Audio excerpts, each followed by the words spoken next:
Hi friends. I am showing you a new resource that I have made. Ooh, yep, I'm doing it. Okay. So this is, I'm calling it a mega review packet for calculus. So you guys hopefully know, or maybe you haven't heard, the AP calculus, all AP exams are technically open note because there's no way for them to regulate if it wasn't open note or not. So I have kind of put together, I've not every single thing, but basically everything that you need to know. Now, obviously, you still have to prepare for the test, right? Like this doesn't tell you exactly the answers for every single question, but it does help you because now, like if you're like, ooh, what does it mean for something to be continuous? It's like, okay, here's the rule really quickly. Has all your basic derivatives, your product rules, chain, blah, blah, blah, stuff you know, derivative inverse function. A lot of you forget that, so now you don't have to memorize it. Equation of tangent line and approximations, probably don't need this, but here it is. The rule for whether your tangent line is an over or under approximation. If it's concave up, under approximate, concave down, over approximate. Average rate of change, here's your F prime, F double prime table. Whether your Riemann sum is over or underestimate, all of your integral properties, all your basic antiderivatives, how to do use substitution, some theorems, exactly what you need to write when you're using L'Hopital's. You have to have this written and you have to have this with the limit notation, and then you can plug into your answer.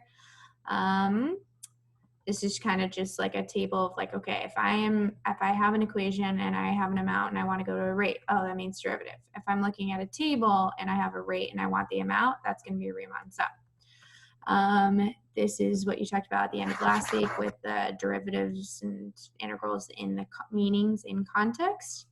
Blah, blah, blah. Okay, now this is more organized by the type of question. So you get implicit differentiation, which is when you're given an equation in x and y and you solve for like dy dx. You're often asked to find dy dx or write a tangent line or approximate, or where is it a horizontal or vertical tangent line? How do you find that?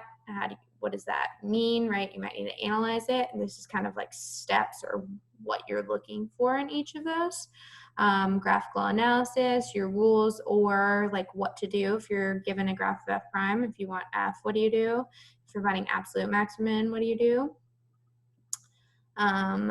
Table stem questions, right? These are the things you get asked a lot.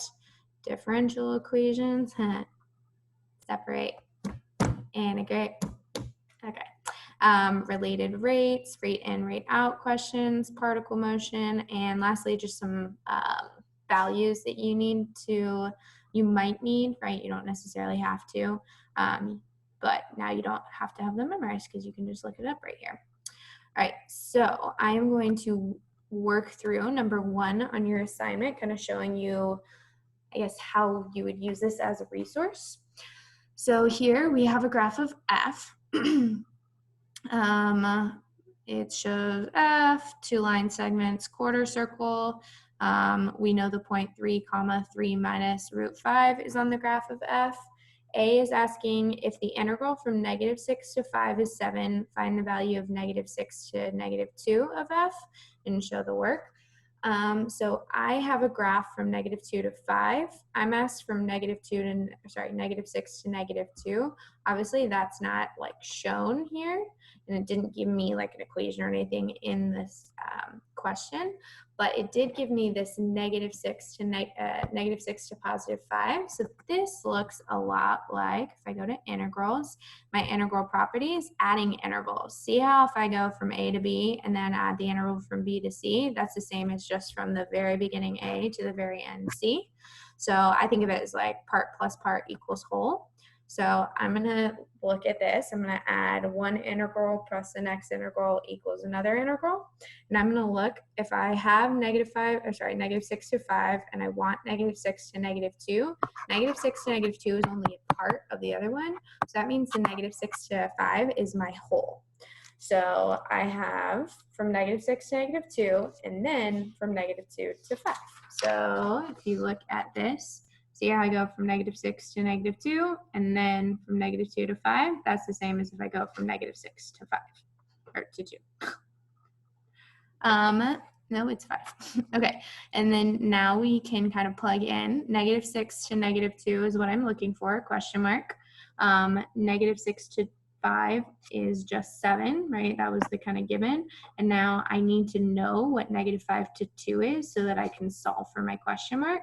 So that's where I just look at my graph. See how I have a graph of f to get the integral from -2 to 5. I'm going to do area under the curve. So if you look at this area and this area right here, from -1 to -2 is positive, but it's the same as -1 to 0. So these two areas cancel out right away. You can technically do it, right? It's +1/2 and -1/2, but they cancel out to 0. Now right here, this area and this area are also symmetric, so they cancel out. So basically from -2 to 1, your area is 0. They cancel each other out. So now I'm going, just keep going. From 1 to 2, that looks like a trapezoid. Area of a trapezoid is 1/2 height 1 plus height 2 times base. So that would be 1/2 height of 1, height of 3, base of 1. So 1/2 1 plus 3 times 1, which I'll show you right there, this part. So that's just 1/2 of 4, which is 2. Now this area right here is actually not a circle, right? It's kind of what's left over from the circle. So if you imagine, if you have, you're trying to find this area right here. You have this box, right? And you're taking away this quarter circle, and that will give you the area that's left. So I did this box, which is 3 by 3, which is 9. And then I'm taking away that quarter circle, which is pi r squared over 4. So I have the 9 minus the pi 3 squared over 4. So that becomes 9 minus 9 pi over 4. So this is like a weird area, but from -2 all the way to 5, our area is 2 plus the 9 minus the 9 pi over 4. So that's 11 minus 9 pi over 4. So then I've put that back into my setup. And now to get the question mark by itself, I'm going to subtract this over. So when I subtract the 11 over, I get 7 minus 11, which is -4. And then I'm going to add the 9 pi over 4 up because it was negative. To move it over, you add. So then my question mark, that is my answer. B, so it says evaluate the integral from 3 to 5. This is integral of f prime. I have a graph of f, which is good because I'm taking the antiderivative of f prime. So let's just actually write out what the antiderivative of 2f prime plus 4 is. So 2 is just a coefficient, it stays there. So this is 2. Antiderivative of f prime is just f of x plus antiderivative of 4 would just be 4x. And if you're like, antiderivative is 4? Yes, if you have an antiderivative of just a some number, the antiderivative of that would be a or 4 times x. Okay, so now I took the antiderivative. The integral was from 3 to 5, so I need to evaluate that from 3 to 5. So you can write it as antiderivative, right? Take my antiderivative, plug in at 3 and 5. Plug in at 5, subtracted, plugged in at 3. So this is 2 f of 5 plus 4 times 5 minus 2 f of 3 plus 4 times 3. And make sure you are kind of keeping those separate. So I put brackets around mine, so I make sure to subtract the entire term right there. And now it's just kind of plug in. So 2 times f of 5. We've got a graph of f, so just look at your graph of f. 5 is 0, so this is 2 times 0 plus 4 times 5 is 20. So this is just 20. Now my next bracket is 2 times f of 3. Now if you go to f of 3, you're like, I don't know that point. But it tells me in the question, this is the point. So f of 3 is just 3 minus root 5 plus 4 times 3 is 12. So I've got 20 minus 2 times 3 is 6, minus, which becomes plus 2 root 5, and then minus 12. So all I've done is kind of clean this up right here. I distributed the negative and I distributed the 2 right here.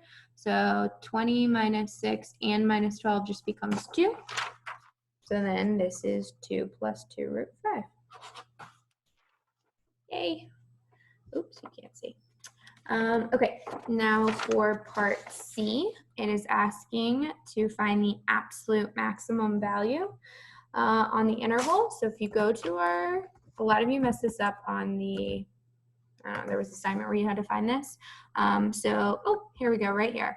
Finding absolute max or min on an interval A to B. So you need to find the critical numbers where the derivative is equal to 0 or undefined. And I need to find the f of x values at the endpoints and the critical numbers. So I should have f of a, f of b, and f of all critical numbers. And then you just literally look at the values. What's your absolute maximum or minimum value? Okay, so let's look. I'm trying to find the absolute maximum value of g. So I know I'm going to be plugging into g. So I need to have g at the endpoints, which is at -2 and 5. So I have already kind of set this up. I know I need g of -2 and I need g of 5. And I also need to find the critical values. Critical values are where the derivative equals 0. So I need to find g prime and set it equal to 0. Now, if we're looking at this, g is the integral from -2 to x of f of t dt. When I take the derivative, this is taking derivative of an integral, which is the second fundamental theorem of calculus. Second fundamental theorem. Use this when asked to take the derivative of an integral. So let's say I have something like the integral from a to h of x of f of t. Then the derivative of that, the integral goes away. I'm still left with f, but now I plug in the h of x times derivative of that. So basically taking this function, plugging in for t, and making sure you multiply by derivative of that function. Here it's super simple, so this becomes f of x, and then derivative of x is just 1, so g prime is just equal to f of x. So go ahead and write that. Make sure you write g prime is equal to f of x. I'm setting the derivative equal to 0, which means I'm setting f of x equal to 0. And then we just literally look at our graph and see where is f of x equal to 0. So this is a graph of f. I'm at 0 at x equals 1. Let's write that down. X -1. It crosses the x-axis right here. See how this is the exact halfway point between 0 and 1? So that's at x equals 1/2. And then again at 5, which is redundant because we already had that as an endpoint. So now I need to make sure that when I am looking at my g of my endpoints, I also put g of -1 and g of 1/2 because these are my critical numbers where the derivative equals 0. So g of -1, g of 1/2.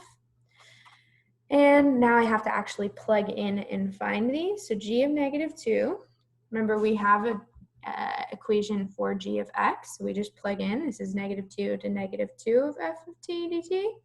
G of -1 is the integral from -2 to -1 f of t. G of 1/2 is equal from -2 to 1/2 of f of t dt. And g of 5 is -2 to 5 of f of t dt, which feels like a lot, but some of these are actually very easy areas. So think about the first one, right? Integral from -2 to -2, that's going to be nothing because it's the same. If you're like, what is she talking about? I have that under integral properties, which is, yep, 0 length. So if you go from a to a, the same number on an interval, it's automatically 0. It doesn't matter what f is. Okay, we're going from -2 to -1, so the integral of f is just the area under the curve of f from -2 to -1. This is a triangle, 1 times 1 over 2, so this is just 1/2. From -2 to 1/2, we just said that this area and this area will cancel out right here, and then this area would be base of 1/2 times 1 over 2, so that's 1/4, and it's on the bottom, so that's a -1/4 area. So g of 1/2 is -1/4, and from -2 all the way to 5, we actually already did that area earlier. That's that crazy area, 11 minus 9 pi over 4. Okay, so then we look, we have all of these as our G values. I asked for the absolute minimum. 0, these are positive, which is definitely more than 0. This is 11 minus 9 times 3 over 4. Yep, that's going to give me a negative number. And if you aren't sure, you can always just like literally put it in a calculator and make sure. But then all we have to say, so the absolute, oh, I was looking for the maximum. I think that's going to give me a positive number. Let me check. Let's go to, oh, I didn't mean to do that. Share screen. Okay, good. So we will just do 11 minus 9 pi over 4. Okay, that gives you a positive number. Embarrassing. Okay. Anyway, all we have to do is write out absolute max is, actually max value is 11 minus 9 pi over 4. And there's our answer. Okay, if you didn't see any of the work because it was too small, here's all my work from above. If you need to kind of like pause and look at it. Honestly, the trickier part here was just like those areas kind of sucked. So, oh my God, can you guys see what that looks like? Hopefully you can. All right, good luck on the other stuff.